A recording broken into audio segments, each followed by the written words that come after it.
kasi nakapag-celebrate siya with me, tapos parang hiwalay sa family niya, tapos sa friends niya, tapos kasama kayo Elfinity. So, wala nang sabihin kasi alam mo na yun. Same kinakita. Siyempre lagi naman tayo magkasama. Pero gusto ko lang din po magpasalamat sa Elfinity kasi lagi din sumusuporta sa kanya.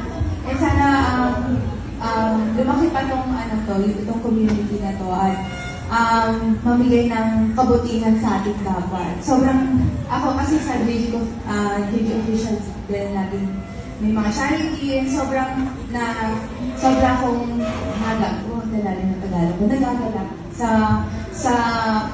binibigay ng kabutihan sa mga bata at sa mga kapwa natin. So sana po dumami pa po ang ating charity kasama si Ella DJ, and next time sana ang JG Officials and Ella Community magkasama sa mga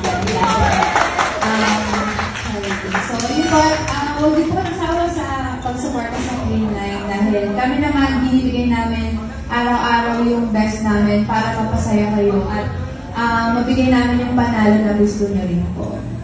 So, yun lang. At syempre, mag-ano lang tayo, share natin yung love sa lahat. Love, walang bad vibes. Good vibes lang lagi. Thank you po. Thank you.